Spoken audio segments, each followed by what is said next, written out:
कल एक बार फिर दिल्ली में तथाकथित किसानों द्वारा एक रैली करने जा रही है। आपको याद होगा कि संयुक्त किसान मोर्चा में अभी सौदेबाजी चल रही है कि चुनावी दौर होने के कारण दिल्ली में किसानों को इकट्ठा करके अपना राजनीतिक हित साध लिया जाए।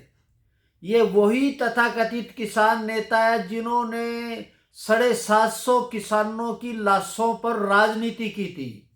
आपको याद होगा पिछला पंजाब में विधानसभा के चुनाव में ये 80 कैंडिडेट इन्होंने उतारे थे, जिसमें राज्यपाल मुख्यमंत्री का दावेदार था और गुरनाम सिंह चुड़ूनी ने 10 सीटों पे अपने उम्मीदवार उतारे थे और उन 10 में से कोई भी कैंडिडेट 1000 से ऊपर वोटें नहीं ले सका और राज्यपाल के जो 80 बाकी के 70 कैंडिडेट थे उनकी सबकी जमानतें जब्त हो चुकी थी और अब एक बार फिर उन्होंने अपनी दुकानदारी चलाने के लिए संयुक्त किसान मोर्चा में शामिल हो गए।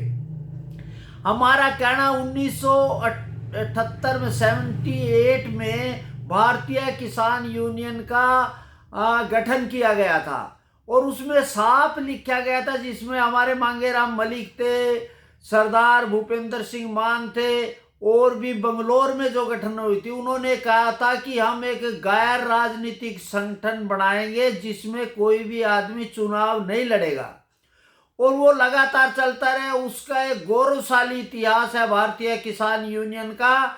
और जब 1993 में जब गोली कांड हुआ उसके बाद दो फाड़ हो गए और 89 में महेंद्र सिंह टिकैत ने वोट क्लब पे जो मंच तोड़ा और वहां चोटें लगी, जिसमें शरद जोशी और देश के किसान नेता थे। अब ये वही लोग हैं जो अब राजनीति भारतीय किसान यूनियन का राजनीतिकरण कर चुके हैं और उसमें किसानों को मरवाने। सबसे बड़ी बात ये है, ये जो तथाकथित किसान है इनको कभी लाठी नहीं लगी, गोली नहीं लगी, इनके बेटियों को नहीं लगी, इनके परिवार को नहीं लगी। बोले बाले किसानों को गोलियों से मरवाया गया और उस पर राजनीति की। और 3 कृषि कानून में इन्होंने मोटा चंदा विदेशों से, कनाडा से, दूसरे तरह के और अब जो वसूली इन्होंने की, ये एक इनका धंधा है। इनका किसान यूनियन से कोई, किसान मुद्दों से, किसान उससे कोई लेना देना नहीं। इनका एक ही काम है, ब्लैकमेलिंग करके, जैसे राकेश टिकैत ने पहले ममता बनर्जी का बंगाल में और यूपी में इन्होंने मुलायम सिंह के बेटे के साथ और इन्होंने की ये सौदेबाजी थी। और अब भी ये सौदेबाजी के लिए 14 कल की को जो दिल्ली में ये रैली करे, ये सिर्फ सौदेबाजी है। इनका किसान मुद्दों से, अगर इनका किसान मुद्दे तो 3 कृषि कानून में 13 महीने जब इन्होंने दिल्ली को बंधक बना के रखा, लाल किले का अपमान किया और सरेआम गुरुद्वारा साहब की, गुरु ग्रंथ साहब की वेदी में को नंगा काट के लटका दिया गया था। तो और जो इन्होंने जो किया तो उस समय किसान मुद्दों की बात क्यों नहीं की।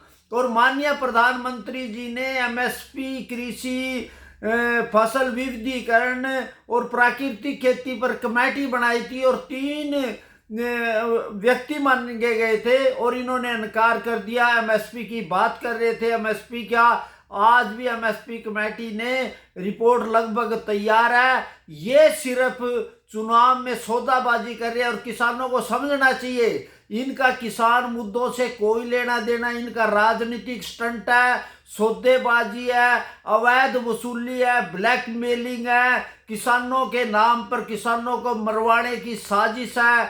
आप सभी किसानों से है कि आप इनसे दूर का पल्ला करें। ये किसानों के सबसे बड़े दुश्मन है। शरद चौधरी चरण सिंह ने भी कहा था एमएसपी किसानों और देश को बर्बाद कर देगी और एमएसपी ही है जो किसानों की लागत जो लूट करके वो अपना हित साध रही है। किसान को लागत खर्च पे खर्चा नहीं मिल रहा। सबसे बड़ी बात ये जो एमएसपी का भूत बना रहे हैं वो सदा भी, अगर ये सही होती तो हरियाणा पंजाब में जहां 100% एमएसपी मिलती है वहां के किसानों ने आत्महत्या क्यों की, कर्जे के बेवर में क्यों दबे, क्यों आज उनकी दुर्दशा है, उसका कारण ही एमएसपी है। इसलिए आप सभी से है कि इन तथाकथित किसानों की लाशों पर राजनीति करने वाले का डटकर विरोध करें और उसका बायकॉट करें।